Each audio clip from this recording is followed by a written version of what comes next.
Legal. Então, resumindo, caso alguém entre e pegue o bonde andando, no primeiro livro, André Luiz escreveu como ele foi recebido e como funciona a cidade. E descreveu os trabalhos que ele fez no nosso lar. E ele então já estava meio entediado, o pessoal falou que ele tinha bônus suficiente, ele se inscreveu no grupo Os Mensageiros.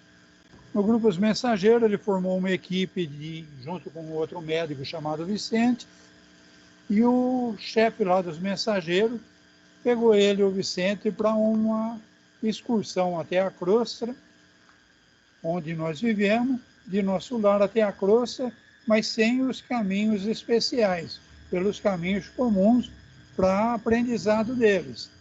Eles, então, quase chegando na Crosta, pararam num castelo onde funciona um posto de socorro espiritual.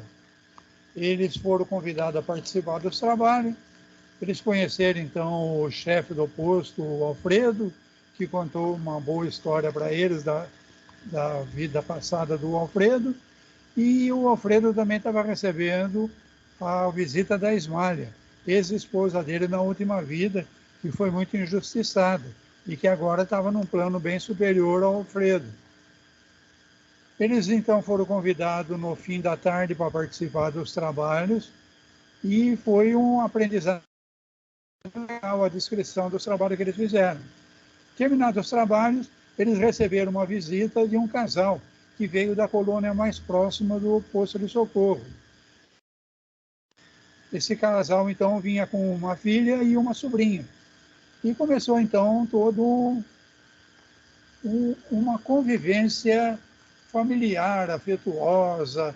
O pessoal, então, está em confraternização nesse comecinho de noite aí no castelo.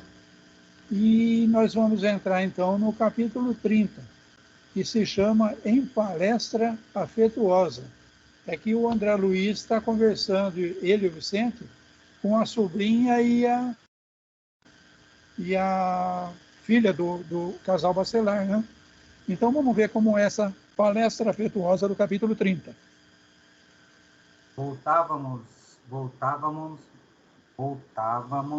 em conversação amiga para a beleza de nosso lar, quando Aldonina interveio acrescentando: alguns membros da nossa família visitam a cidade de vocês de tempos em tempos.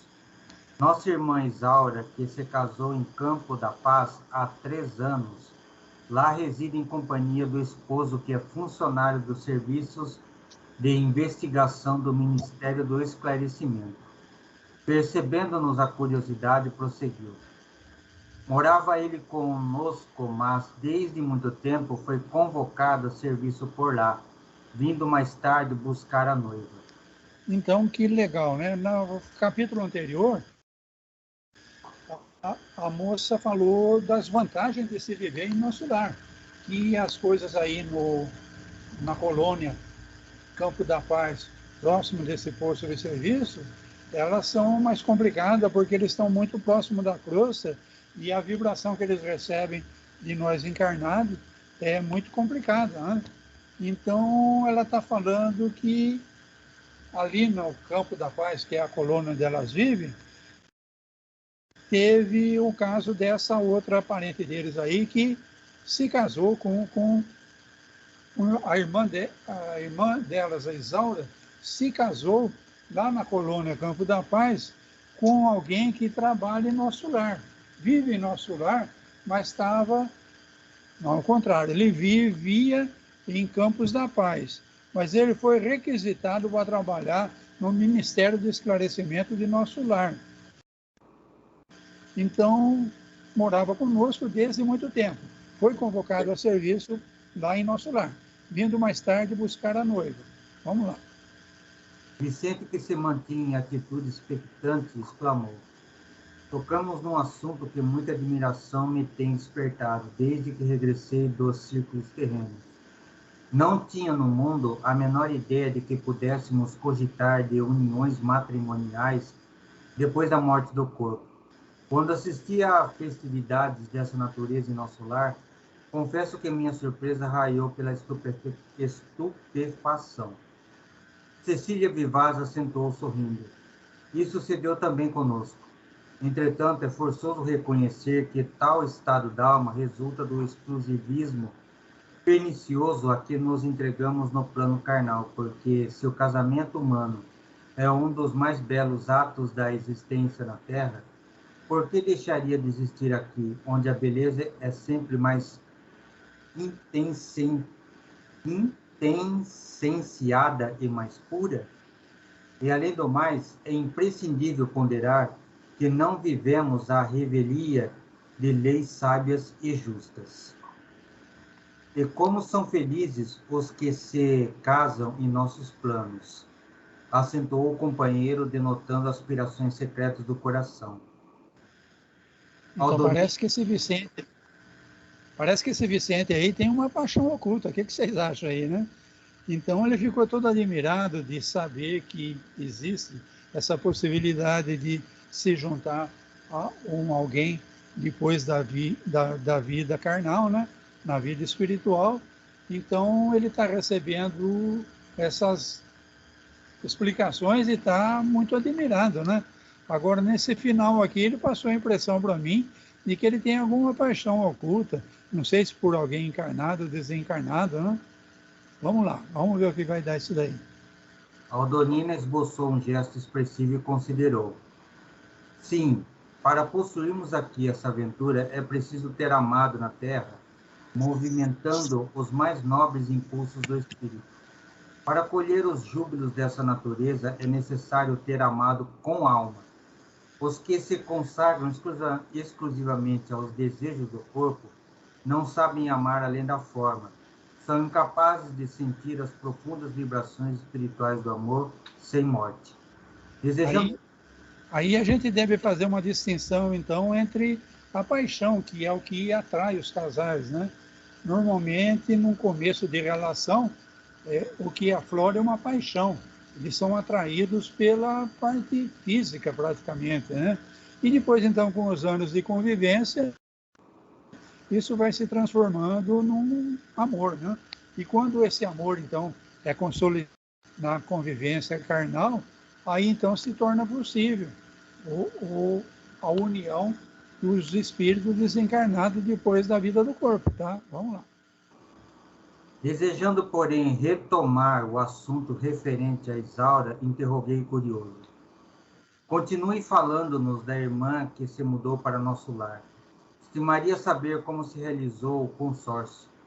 Se você, Cecília, está aguardando um prêmio de visita à nossa cidade, como se casou ela, transferindo-se para lá definitivamente? Cecília sorriu e retrucou. Isto é outro caso. Isaura não poderia correr atrás do noivo porque estava em situação inferior à dele. Mas Antônio, como superior, poderia descer a buscá-la. Não creiam, porém, que o matrimônio se tenha verificado sem qualquer preparação ou exigência. O noivo poderia conduzi-la sem qualquer formalidade, desde que recebesse o devido consentimento, porquanto obtivera permissão das autoridades de nosso lar. Mas um dos chefes de serviço aconselhou a Isaura, nesse sentido, explicando-lhe que, como administrador de uma colônia em condições de inferioridade, não podia opor qualquer embargo, mas pedia à noiva preparar-se por 6 anos sucessivos em Campo da Paz, antes da partida definitiva, acrescentando sensatamente que num casamento de almas é indispensável apurar o enxoval dos sentimentos. Nossa irmã, que foi sempre muito prudente, aceitou a solicitação e trabalhou durante todo esse tempo em nossa colônia, adquirindo valores culturais e aprimorando o campo do pensamento. Então, no começo dessa conversa aí, a gente vê o André Luiz falando da Cecília, né? Que a Cecília, no capítulo anterior, disse que para fazer uma visita ao nosso lar, ela teria que cumprir um determinado trabalho para poder ter o mérito de fazer uma visita. Aí o André Luiz falou, como que essa Isaura, para você precisa tudo isso para fazer uma visita? E a Isaura já foi autorizada a se casar e mudar para nosso lar. Então a Cecília está explicando que não foi bem assim, tá? Se a pessoa vai passar a viver no nosso lar, por exemplo, porque o Antônio poderia levar ela, mas ela não estaria preparada. Então, o chefe lá do grupo na colônia onde ela vive, propôs a ela que fizesse um trabalho mais intensivo por 6 anos, para apurar os sentimentos dela, para ela poder ir para nosso lar sem se sentir inferiorizada, deslocada, e aproveitar melhor essa possibilidade de viver em nosso lar. Então foi feito um plano para ela trabalhar 6 anos em Campo da Paz, tá? E ele faz uma comparação interessante, que é indispensável apurar o enxoval dos sentimentos. Então, ir lá sem estar preparada sentimentalmente, ela poderia não ter um bom proveito, né? Então, foi feito um plano de 6 anos de trabalho para ela poder, então, mudar para o nosso lar. Vamos lá. Recebia essas delicadas informações sem disfarçar a enorme surpresa. Já fui visitar o casal uma vez, disse Aldonina honrada, quando ganhei o prêmio de assiduidade e bom ânimo. Estive em nosso lar durante uma quinzena inesquecível para mim. No entanto, embora visitasse sublimes instituições como o Bosque das Águas, o Salão da Arte Divina, o Campo da Prece Augusta, reconheço ter voltado muito longe de um conhecimento integral da enorme cidade. Lá, irei contudo mais tarde, pois continuo em meu trabalho e nossos instrutores afirmam sempre que tudo de bom deve aguardar do destino quem saiba servir ao bem e trabalhar com esperança. Admirando a beleza de sentimentos daquelas jovens, indaguei emocionado. Mas não tem vocês em Campo da Paz instituições semelhantes? Não existirão por lá templos de alegria abertos à juventude? Dá uma paradinha. Então, veja bem, a moça disse que já teve méritos do trabalho dela em Campo da Paz. E como prêmio de assiduidade, bom ânimo nos trabalhos dela, ela teve nosso lar. Então, ela está falando que ela ficou admirada de ver o Bosque das Águas, o Salão da Arte, Campo da Prece, mas ela diz que nessas visitas que ela fez, ela conheceu uma parte muito pequena. Então, ela dando uma confirmação para a gente aqui que a cidade espiritual, nosso lar, é enorme, tá? Então, quando a gente viu no filme aquilo que deu para fazer uma maquete, para fazer um filme. Com os recursos que a gente tinha, eles não conseguem descrever o que a gente está vendo o livro, tá? Numa passagem anterior, ele disse que nosso lar fica vizinho a Alvorada Nova. E nós sabemos que nosso lar está no Rio de Janeiro, Alvorada Nova está em São Paulo. Então, aí dá para determinar mais ou menos o tamanho dessa metrópole que é nosso lar, tá? Que ela é vizinha de Alvorada Nova, que está em São Paulo. Vamos lá. E, não, bom, antes, então, ele fala, mas aí em Campo da Paz você não tem nada semelhante? Vocês só trabalham? Não existirá por lá tempo de alegria, abertos à juventude? Vamos ver o que ela fala. Ah, sim, murmurou Cecília como quem não desejava ser ingrata às bênçãos do Eterno. Muito nos dá o Senhor em nossa colônia, entretanto, permanecemos na vizinhança dos irmãos encarnados. As tempestades que nos atingem obrigam-nos a serviços constantes. Os quadros inferiores que nos cercam são profundamente dolorosos. Nossa cidade não possui ministério da união divina, nem da elevação. Não podemos receber a influência superior com muita facilidade. Nossos trabalhos de comunicação e auxílio necessitam ainda de muita gente educada no Evangelho para funcionar com eficiência. Além disso, temos os problemas de finalidade. Nossa colônia foi instituída para socorro urgente. A nosso ver, Campo da Paz é, mais que tudo, um avançado centro de enfermagem, rodeado de perigos porque os irmãos ignorantes e infelizes nos cercam com esforço por todos os lados. De 10 em 10 quilômetros nas zonas de nossa vizinhança, há postos de socorro como este, que funcionam como instituições de assistência fraternal e sentinelas ativas ao mesmo tempo. Então, como eles estão muito próximos da crosta, nós estamos vendo nesse parágrafo, nesse trecho aqui, a influência que nós causamos ao plano espiritual. Então, como o nosso lar está num nível bem superior e tem 2 ministérios lá que estão mais ligados ao alto, a coisa lá em nosso lar é mais harmonizada. E aí, então, em Campos da Paz, a coisa é mais complicadinha, tá? Por causa da influência que nós encarnados causamos. Então, ela fala que a colônia não é um lugar de gozo como o nosso lar. É um lugar de trabalho, um posto de socorro urgente, tá? Campo de Paz é um posto avançado de enfermagem, rodeado de perigos. Os irmãos ignorantes e infelizes, com certeza somos nós e os que desencarnaram e continuam ainda nesse plano inferior da crosta, tá? Cercam com esforço todos os lados, tá? Então, esse pessoal é como obsessores. Eles não estão bem e eles não querem ver ninguém bem, tá? Então, vocês vejam que o posto de socorro é na forma de um castelo e tem muralhas de defesa e tem armas, porque eles precisam se precaver desses espíritos que não estão bem e não querem ver ninguém bem, tá? E vocês veem aqui no final, então, que de 10 em 10 quilômetros tem um posto de socorro desses.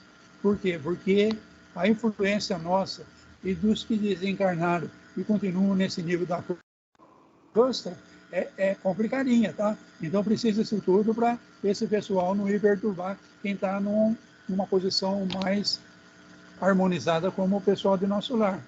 Então é preciso esse pessoal aí nesses postos de socorro. Vamos lá. A jovem fez uma pausa mais longa, observando o efeito de suas palavras e rematou. Nosso governador, quando se agravam os serviços, costuma asseverar que estamos num campo de batalha com a paz de Jesus. Imagem alguma define tão bem o nosso núcleo como esta. No exterior, o trabalho é rigoroso e incessante, mas dentro de nós existe uma tranquilidade que nós mesmos dificilmente podemos compreender. O serviço circunscreve-se à cidade? Perguntei. Não, o trabalho é multiforme. Eu e a Dolmina, por exemplo, temos grandes tarefas de assistência junto dos recém-encarnados. Nossa cidade prepara, em média, 15 a 20 reencarnações diárias e torna-se imprescindível assistir os companheiros ou tutelados, pelo menos no período infantil mais tenro, que compreende os primeiros 7 anos de vida carnal. Olha que legal isso daí. No Espiritismo a gente sempre ouviu falar que nos primeiros 7 anos o espírito recebe um cuidado especial de espíritos mais elevados que aquele que está encarnado. Mas vocês vejam que não é tão elevado, não. Esse é o serviço das moças que estão conversando com o André Luiz. E elas estão em Campo da Paz, que é uma colônia logo acima da crosta. Não é um trabalho de uma colônia tão elevada, não. Então, achei interessante também ele falar que o pessoal lá em Campo da Paz está num campo de batalha. Mas não é uma batalha agressiva, é uma batalha ligada a Jesus, ligada ao Evangelho, amor, compreensão, até perdão, tá? Então eles têm arma, sim, para se defenderem, mas eles não estão ali para agredir ninguém. Então eu achei muito interessante essa parte, tá? Realmente, os espíritos recém-encarnados até os 7 anos recebem uma assistência toda especial de gente do plano espiritual. Mas não é de um plano espiritual tão elevado, não. É de um plano espiritual no nível desse daí. Vamos lá. E talvez porque lesse em nossos olhos a mais viva admiração, a jovem adiantou-se explicando. Felizmente, porém, temos as faculdades de volitação bastante adestradas. Raramente encontramos empecilhos vibratórios e podemos, por isso mesmo, agir com grande economia de tempo. Além disso, somente nossos instrutores vão ao serviço sozinhos. Quanto a nós, não saímos a não ser em grupos.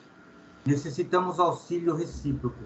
não só no que diz com a eficiência, senão também no que se refere ao amparo magnético. E, sorrindo de modo singular, concluiu: no trabalho de assistência aos outros e defesa de nós mesmos, não podemos dispensar a prática avançada e justa da cooperação sincera. Então, elas são de um plano logo acima da crosta, mas elas têm preparo. Tá? Você vê que para ela a faculdade de volutação é uma coisa que elas têm bastante amestrado, né? Então, raramente encontramos empecilhos vibratórios. Quer dizer que elas conseguem se livrar da vibração negativa que o encarnado produz e o desencarnado que está próximo da crosta produz. Mas eles não vão sozinhos, não. Eles vão em equipes, porque eles precisam de um auxílio recíproco, porque a interferência negativa é muito forte aqui na crosta e na zona espiritual logo próximo da crosta, tá? Terminamos então o capítulo 30. Alguém quer comentar alguma coisa? Sempre damos trabalhos para eles, né? Nós não somos fracos não, né, Sérgio? Dá trabalho com a gente mesmo. Com certeza. Mas a gente está em regeneração, tá? A gente vai aprender a perdoar, a gente vai aprender a só fazer para o outro o que a gente queria que o outro fizesse para a gente. A gente vai entrar na regeneração ainda, nós temos jeito, tá? O que me chamou a atenção, porque todo mundo aqui no nosso planeta restringe com relação ao armamento, né? Isso. Que quem tem um armamento é porque deseja matar outra pessoa, né? E eles têm um armamento, mas não é para matar outra pessoa, é para se defender. Então, mas ele disse que a arma dele, quando ele descreveu, ela produz a sensação de morte, tá? Então, num caso extremo, a arma funciona assim, tá? Só que a pessoa pode reviver, que ela já não tem mais o corpo, né? Então, não causa um estrago tão grande no corpo de carne.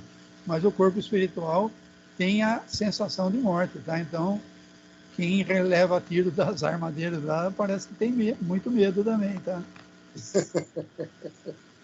É. Bom, vamos continuar. Oi, fala.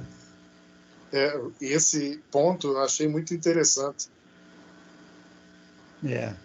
Bom, eu sugiro da gente continuar porque é aquela reunião, tá? Só que a reunião agora vão chamar a Cecília para tocar o órgão. Vamos continuar para ver. Poucas vezes no círculo carnal tiveram o prazer de assistir a reunião tão celeste.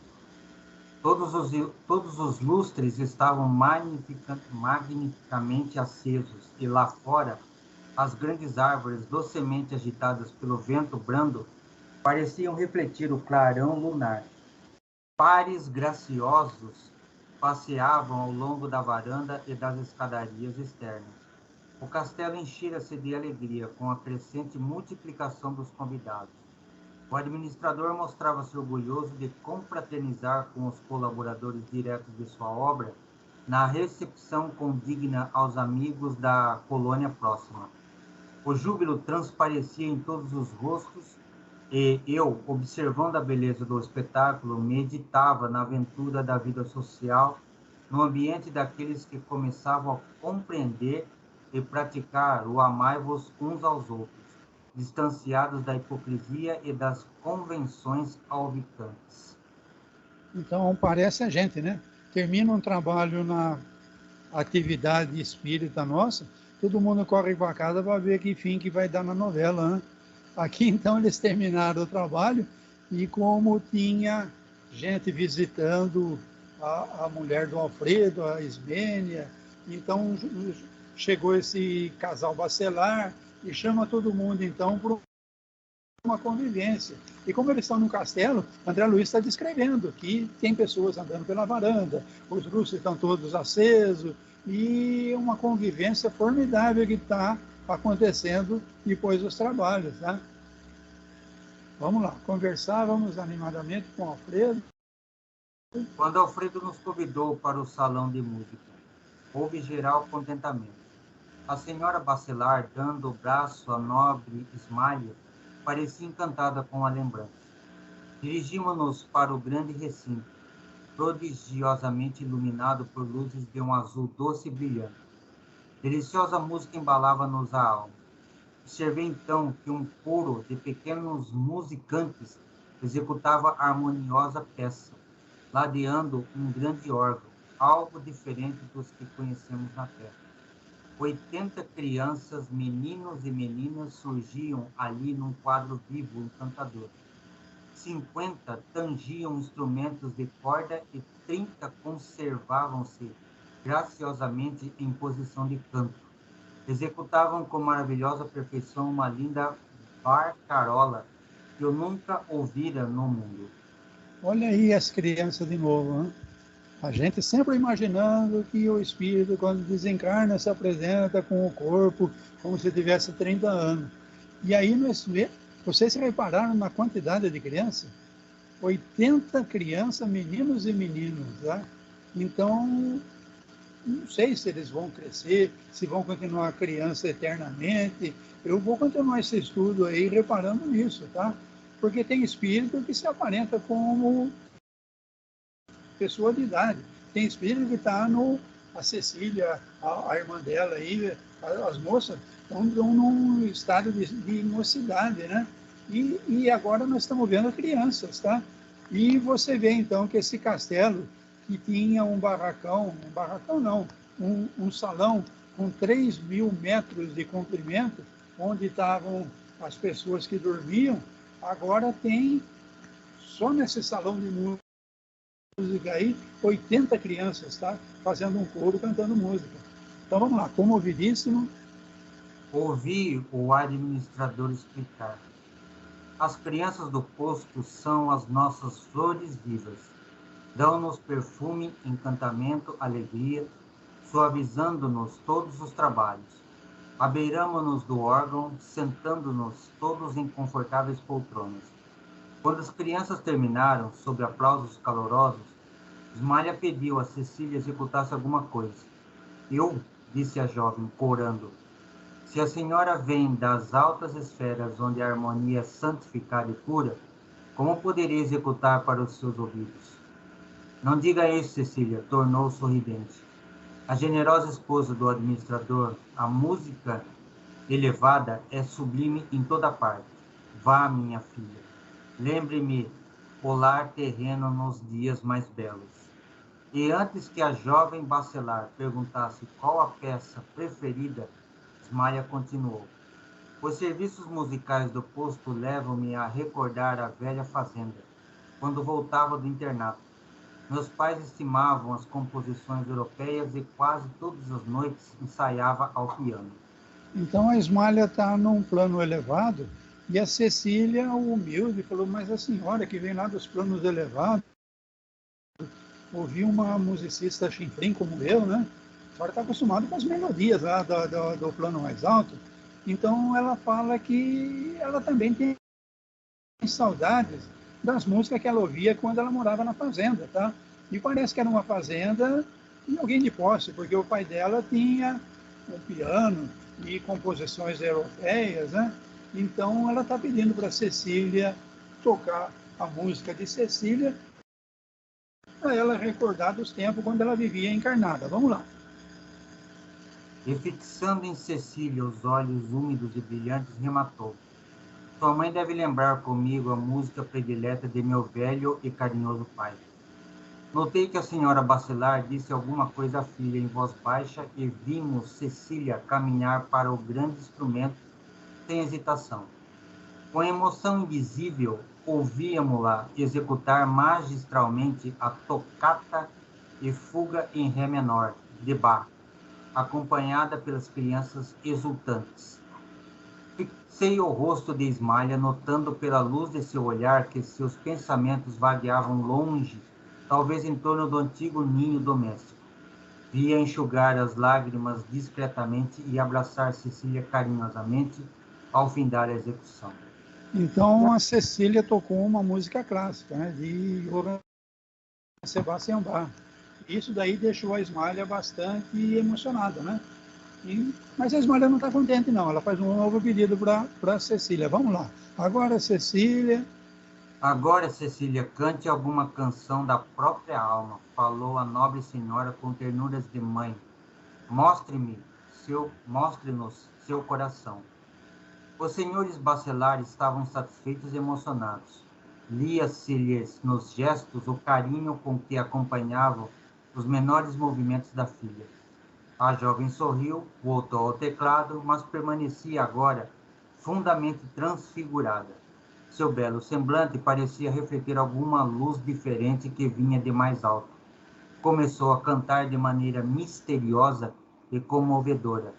A música parecia sair-lhe das profundezas do coração, mergulhando-nos em sublime emotividade. Procurei guardar as palavras da maravilhosa canção, mas seria impossível repeti-las integralmente no círculo dos encarnados na Terra. A sombra da meia-noite não poderia traduzir o revérbero da aurora, mas de algo me lembro para registrar aqui com a fidelidade de que é suscetível minha memória imperfeita. Então, a Cecília parece que era uma compositora, né? E a Ismália, sabendo disso, pediu para a Cecília tocar alguma coisa do sentimento dela, né? Então, a Cecília tocou alguma coisa que emocionou todo mundo. E parece que ela ficou tão embevecida naquela música que ela começou a emitir uma determinada luz, né? Parecia que ela estava refletindo alguma coisa que vinha do mais alto, tá? Alguma coisa que saía das profundezas do coração. Então, o André Luiz vai tentar mostrar para a gente agora o que ele ouviu a Cecília cantar. Mas ele já nos preparou dizendo que vai ser difícil dele lembrar tudo. Vamos ver. Como se for rodeada de claridades diversas daquela em que nos banhávamos, Cecília cantou em voz veludosa e cariciante. Guardei para os teus olhos as estrelas brilhantes do céu calmo. Guardei para a tua alma todos os lírios puros dos caminhos. Amado meu, como é longa a viagem entre escolhas. Neste oceano imenso de saudade, ao sublime luar da eternidade. Em vão, a fada esperança, acende a luz dentro de mim. Por que te fostes ao mundo assim? Volta, amado, ainda mesmo. Que as tuas mãos estejam frias e que teus pés sangrem de dor. Trago comigo o bálsamo, a ternura. Volta a mim. Vem respirar de novo no jardim da imortal união. Curarei tuas chagas de amargura. Dar-te-ei o roteiro para a estrada. Amarei os que amas, para que me abençoes com o teu sorriso. Volta, amado. Esquece a dor e a sombra do passado. Volta de novo ao nosso paraíso. Então a Cecília se mostrou apaixonada, né? Em algum momento ela se apaixonou por alguém, mas esse alguém não estava pronto ainda para essa união espiritual que a gente está vendo que é possível. Então, ele foi ao mundo.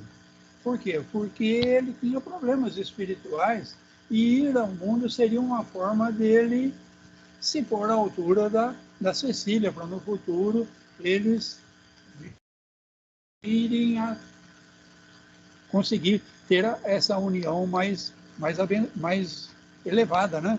Mas parece que o cara está tropicando aí e está lá na carne. E ela está falando para ele, meu, toma jeito, vê se desencarna e vem para cá, eu te ajudo aí.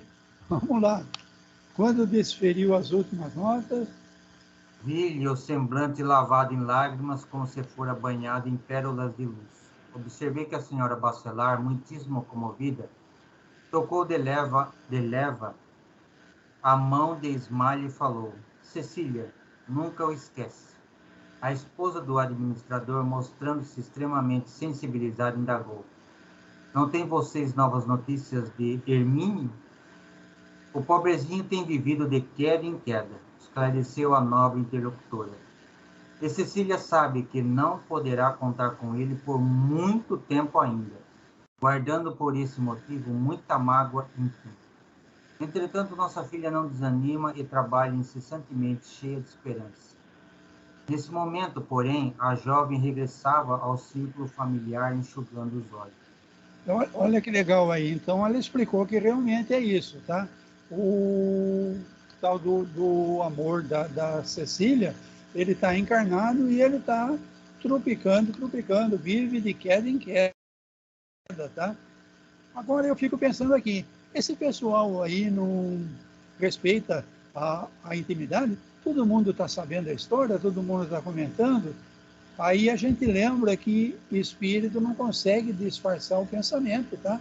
Espírito, principalmente os mais elevados, ele consegue perceber o que vai no íntimo do pensamento. Então não adianta você querer ter segredos numa região dessa do posto de socorro e principalmente numa mais elevada, como o nosso lar e mundos superiores, tá? Tudo que você pensa fica visível para todo mundo. Então, ela fala da mágoa da Cecília, mas que a Cecília não desanima e trabalha incessantemente, cheia de esperança. Não é uma mágoa de raiva, tá? É uma mágoa de, caramba, você está pisando na bola aí, toma jeito, cara. Mas ela está trabalhando. Vamos lá. Nesse momento, porém... A esposa de Alfredo abraçou-a e falou: minhas felicitações. Não sabia que você progredira tanto na arte divina. E que bela canção. Cecília fez um gesto de timidez, beijou a mão da carinhosa amiga e retrucou: perdoe-me, querida Ismália, meu coração permanece ainda muito ligado à terra. Ismália, porém, de olhos úmidos e compreendendo-lhe o sofrimento íntimo, conchegou-a ao peito e murmurou: devotar-se não é crime, minha boa Cecília. O amor é luz de Deus, ainda mesmo quando resplandeça no fundo do abismo. Legal, né? Então, você veja que essa parte de música, de composição musical, é uma arte muito apreciada, tá? E a Ismália está fazendo um elogio à Cecília, né? E a Cecília se desculpa, que ela ainda mantém o pensamento muito ligado às coisas da crosta. E a Ismália fala que não, que ela não tem que se preocupar com isso, não. Que o amor justifica isso tudo, né? Mesmo que esse amor esteja relacionado com coisa do fundo do abismo. Com isso terminamos, então, o capítulo 31. Eu acho muito estranho, Bariana, lendo aqui esse texto, que tanto o Nosso Lar quanto a gente leu e esse aqui, você percebe que ainda há um certo, não vou falar defeito, mas um costume que a gente aqui da Terra tem, né? De, você vai fazer reunião, então vamos chamar só aquela turminha ali para falar sobre determinado assunto em particular, entendeu? É uma coisa que, é um costume que até lá, do outro lado, né, ainda tem isso, né? Bom, duas coisas aí, né? Quando é um trabalho específico, eles se reúnem para um dar apoio para o outro. E aqui no nosso trabalho também, né? Se você faz um trabalho e você deixa participar pessoas que não estão entendendo muito o que está acontecendo, a curiosidade deles, a incredulidade deles, vai atrapalhar o ambiente onde está acontecendo o trabalho, entendeu? Então eu até justifico um trabalho, por exemplo, como o de quinta-feira, ele seja mais restrito. Pessoas que se conhecem, pessoas que têm uma determinada formação e pessoas que consigam se pôr numa vibração favorável a quem está, auxiliar quem está no trabalho, entendeu, Sérgio? Sim. Agora tem trabalhos e trabalhos, né? Então, realmente, a gente aqui na crosta é muito besta, falando português claro, né? A gente é cheio de querer falar, você não deve fazer isso, você tem que perdoar, você tem que... Eu tenho o maior ódio dessa palavra, você tem que. Jesus foi bem claro, quando te chamarem para andar 1000 passos, anda 2000 usando a sandália do outro. A gente não andou passo nenhum com o outro e está falando com o outro o que o outro tem que fazer. Se é isso que você está falando, eu dou razão para você, tá? A gente tem uma mania de, porque leu 2, 3 livrinhos mais especializados aí, querer ser o bonzão e querer dar conselho para todo mundo, entendeu? Então, nas reuniões, a gente devia realmente escutar mais e abrir a boca quando fosse realmente necessário, né? Então, na Casa Espírita tem muitos trabalhos, entendeu, Célio? E tem trabalho que eu concordo com você, sim, tá? Parece que é um bando de metidinho querendo mostrar para todo mundo que olha eu como eu mudei, olha eu como eu tô mais isso, mais aquilo, entendeu? Sim, com certeza. Cadê o orgulho, a vaidade, você entendeu? Sim. Mas vamos lá, vamos aceitar. Nós estamos na crosta ainda, tá? Tem que progredir muito. Certo. Bom, gente, falta 20 minutos ainda. E o próximo capítulo parece que é uma continuidade. Agora, então, no Melodia Sublime, a Ismael vai o instrumento vai tocar. Vamos tocar mais um capítulo? Vamos lá. Então vamos lá. Melodia Sublime. Num gesto nobre, Aniceto pediu a Ismália que executasse algum motivo musical de sua elevada esfera. A esposa de Alfredo não se fez rogada. Com extrema bondade, sentou-se ao órgão, falando gentil. Ofereço a melodia ao nosso caro Aniceto. Então a Ismália, que é do plano espiritual mais elevado, vai trazer uma música, uma melodia do plano espiritual mais elevado, tá? E esse Aniceto aí parece que não é fraco não, tá? Quando ele chega, todo mundo conhece ele, e a Ismália, então, está oferecendo a melodia que vai tocar para o Aniceto. Lembrando que Aniceto é o instrutor lá do Grupo Mensageiro, que trouxe o André Luiz e o Vicente nessa excursão de aprendizado. Vamos lá, então, ver a Ismália ao órgão. E ante nossa admiração comovida, começou a tocar maravilhosamente. Logo as primeiras notas, alguma coisa me arrebatava ao semblante. Estávamos extasiados, silenciosos. A melodia tecia em misteriosa beleza, inundava-nos o espírito em torrentes de harmonia divina. Penetrava-me o coração um campo de vibrações suavíssimas, quando fui surpreendido por percepções absolutamente inesperadas. Com assombro indefinível, reparei que a esposa de Alfredo não cantava, mas no seio caricioso da música havia uma prece que atingia o sublime, oração que eu não escutava com os ouvidos, mas recebia em cheio na alma, através de vibrações sutis, como se o melodioso som estivesse impregnado do verbo silencioso e criador.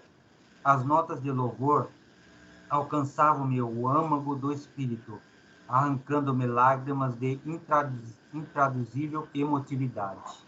Então, em outras obras, a gente já ouviu falar que a arte dos planos mais elevados, a gente nem imagina como seja, né?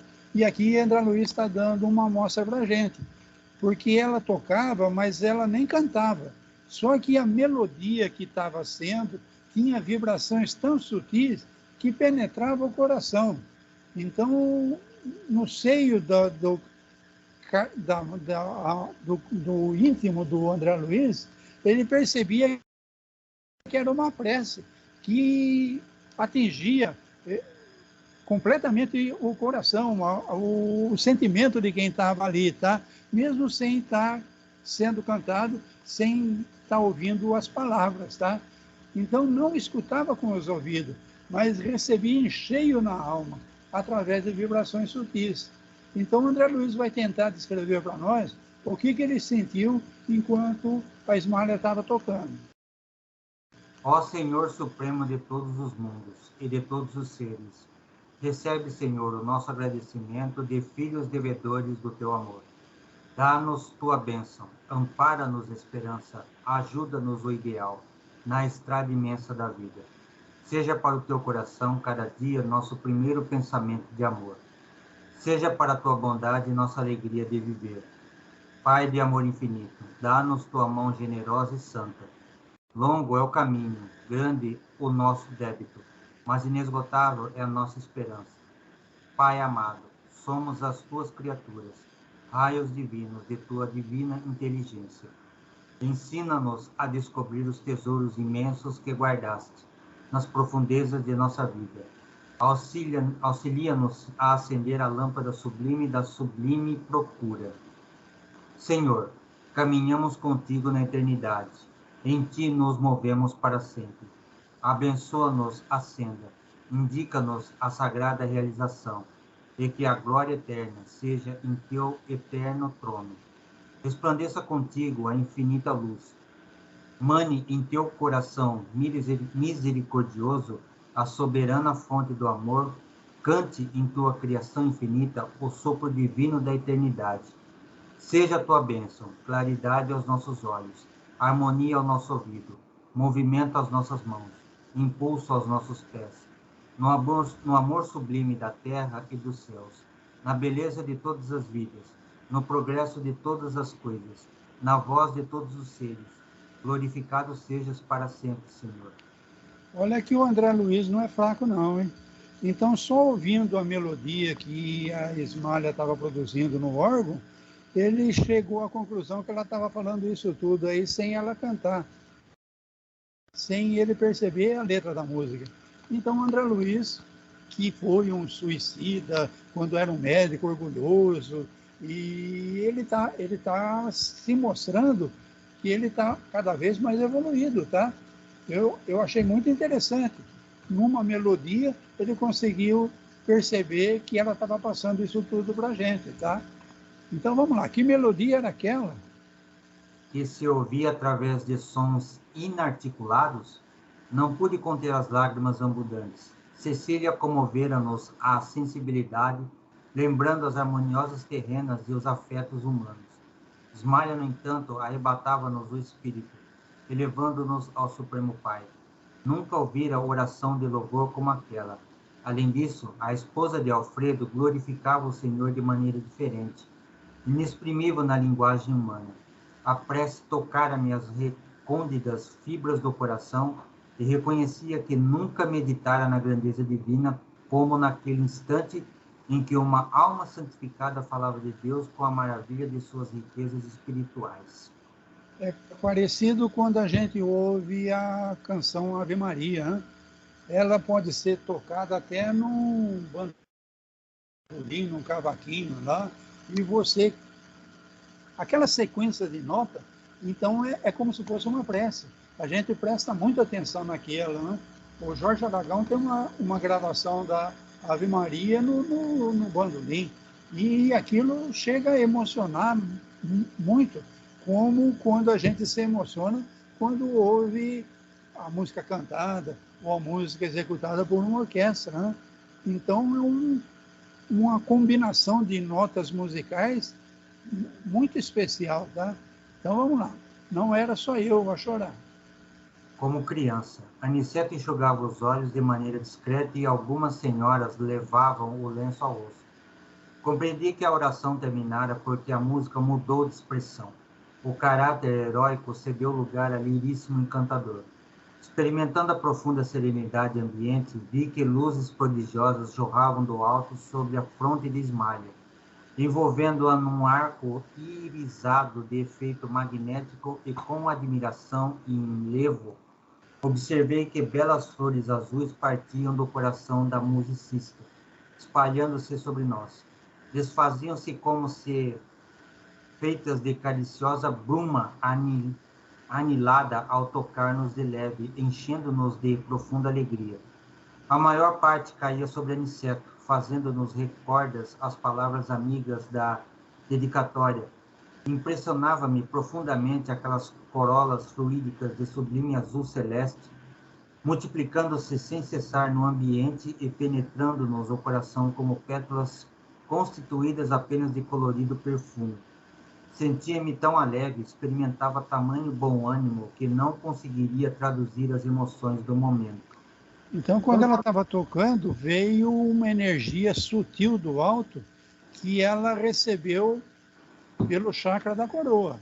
Ela trabalhou essa energia e no chakra do coração ela rebaixou essa energia no nível do pessoal que estava assistindo, porque a energia que ela estava recebendo do alto era muito sutil para aquele pessoal que estava ouvindo.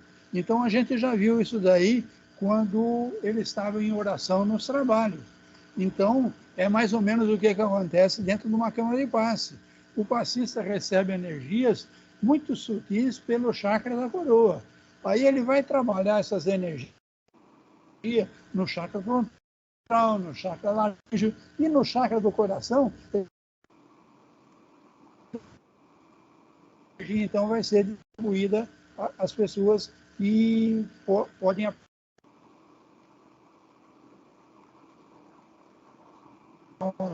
Vamos lá, mais alguns minutos. Ismália terminou a magistral melodia. A esposa do administrador desceu até nós, coroada de intensa luz.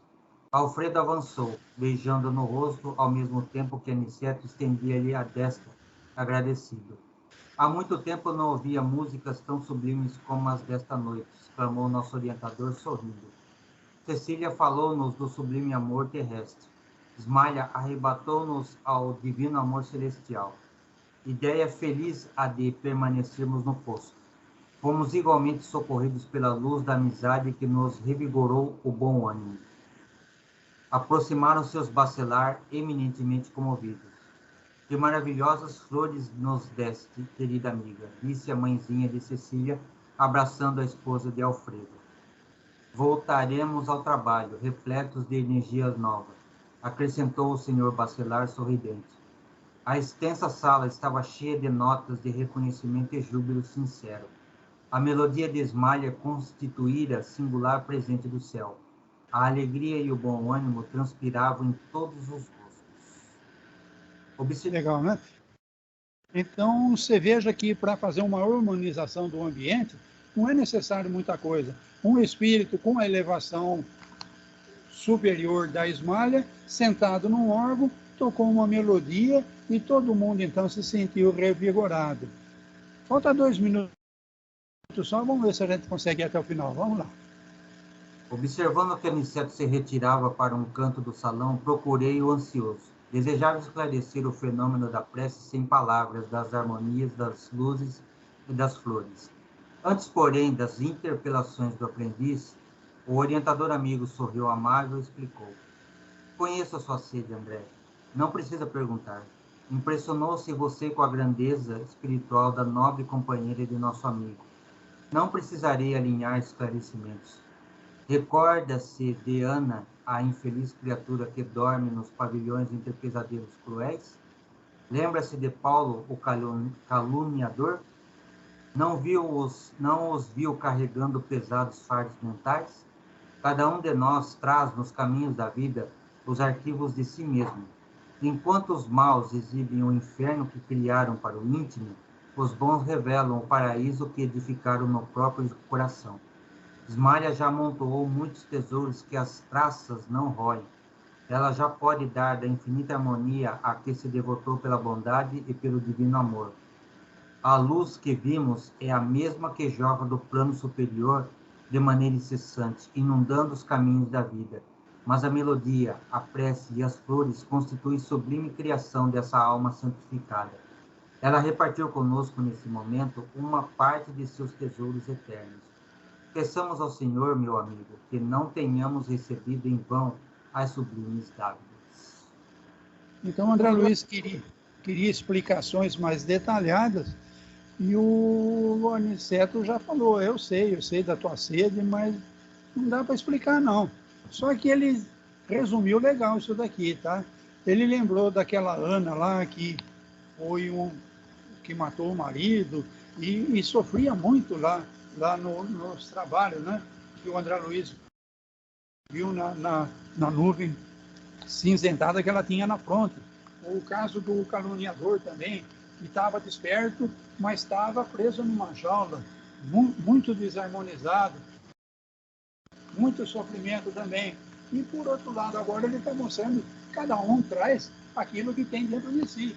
E a Ismália, como está numa posição tão elevada, ela consegue estar bem.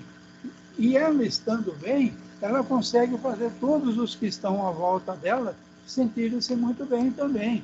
Então, se harmonizar para quê? Para viver bem, para parar de sofrer. Bom, encerramos e ainda tem 4 minutinhos. Dá para fazer mais algum comentáriozinho ainda, tá?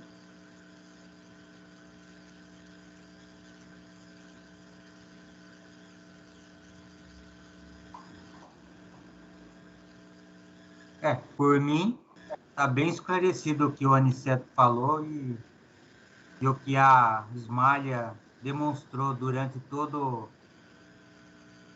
o seu... Como é que eu vou falar? Então, você vê que ela não fez esforço nenhum, né? Ela sentou no instrumento e elevou o pensamento ao alto. Imediatamente chegaram energias do alto. E essa energia do alto, ela trabalhou daqui, trabalhou dali, e esparramou na sala para todo mundo, tá? E em maior dose ao Aniceto que ela estava dedicando aquela canção para ele, né? Então, que legal seria se a gente, num trabalho, não precisasse falar tanto, explicar tanto, a gente conseguisse elevar o pensamento alto e receber essa energia do alto. Depois a gente dá uma trabalhada nela para pôr na nossa cor, como ele dá o exemplo, né? E mandar a energia da nossa cor para harmonizar o ambiente onde a gente vive, né? Então, é interessante. Uma pena que a gente não sabe fazer, né? Mas é isso que a gente, eu acho, deve tentar aprimorar, entendeu? Abrir esse canal de ligação com o alto. Não precisa de grandes orações decoradas, não precisa ficar de joelho, não precisa nada, tá? É uma coisa mental. Então, ela sentou no órgão e se ligou ao alto e a energia do alto entrou. Entrou e ela trabalhou e distribuiu e fartura e todo mundo se sentiu muito bem, tá? Mas ela é Ismália, mas a Cecília não é Ismália. E a Cecília também. Coisas de paixão, coisas de amor, coisas de sentimento da Cecília, que está muito mais próxima de nós, também emocionou todo mundo. Então, você veja, a música, ela tem alguma coisa de especial, né? Você está andando, você ouve algumas notas juntas, você para, você vai lá e aumenta o volume do rádio, tá? Você entrou numa sintonia, mesmo que ela está sendo cantada numa língua que você não conhece, como aconteceu com a Dona Luísa aí, mas aquela combinação ali tem alguma coisa que mexeu contigo, tá? Foi o que ele explicou pra gente que a Ismália fez aí. Com certeza. Legal, né? Eu sempre gostei muito de música, né? Mas eu, o espírito ligado à costra que sou, eu gosto mais de música de negão, eu gosto, tá? Eu gosto de samba, eu gosto de jazz, eu gosto de soul, eu gosto de Tim Maia, Jorge Ben. Então não dá para mim curtir Johann Sebastian Bach ainda como esse pessoal mais elevado, tá?